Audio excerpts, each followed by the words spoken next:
কেকেআরের opening এর সমস্যার সমাধান হয়ে গেল। কেকেআর একজন ইন্ডিয়ান বড় মাপের ওপেনার পেয়ে গেল এবং সেই প্লেয়ার কেকেআর দলেই বর্তমানে আছে এবং এত দুর্ধর্ষ মেজাজে খেলছে সেই প্লেয়ার। ডিপিএল লিগে এত দুর্ধর্ষ মেজাজে খেলছে সেই প্লেয়ার, কিছু বলার নেই।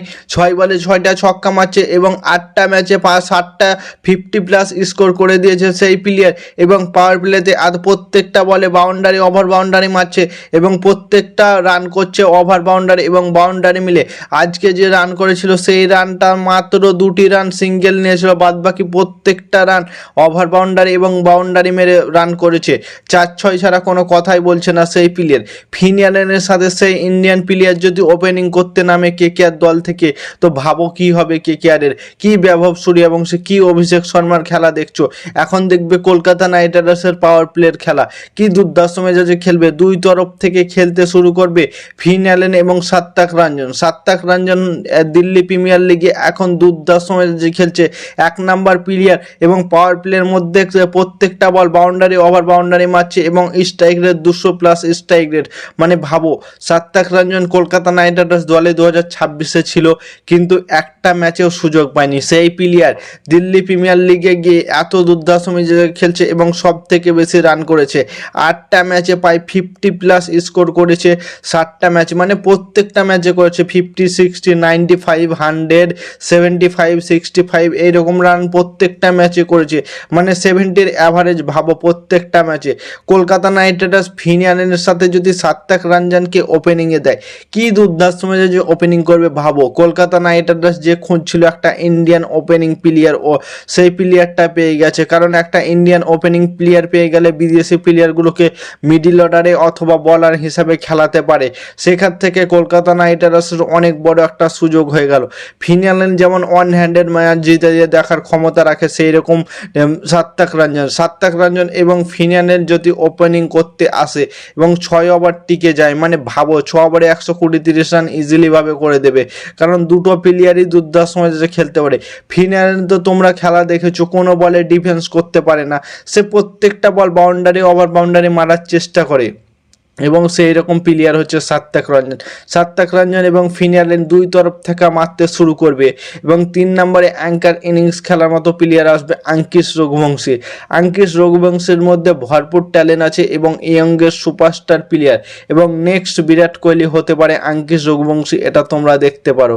এবং আর 4 নম্বরে একটা বিদেশি প্লেয়ার খেলাতে পারে যেমন রাচিন রবিন্দাকে 4 নম্বরে খেলাতে পারে, কারণ রাচিন রবিন্দার মধ্যে অনেক ট্যালেন্ট আছে, প্রতিভা আছে এবং সে নিউজিল্যান্ডের একটা বড় মাপের অলরাউন্ডার প্লেয়ার। সেখান থেকে Kolkata Knight Riders allrounder player হিসাবে 4 নম্বরে রাচিন রবিন্দাকে দলের মধ্যে রাখতে পারে। 5 নম্বরে রাখতে পারে মানিশ পান্ডেকে তো তোমরা সবাই চেনো। মানিশ পান্ডে 2008 থেকে কলকাতা নাইট রাইডার্স দলে শুরু করেছিল আইপিএল খেলা এবং এখনো বর্তমানে খেলছে এবং মানিশ পান্ডে মহারাজা ট্রফিতে দুর্ধর্ষ ম্যাচ খেলেছে। প্রত্যেকটা ম্যাচে 50-60 করে রান করেছে এবং স্ট্রাইক রেট 200+ স্ট্রাইক রেটে।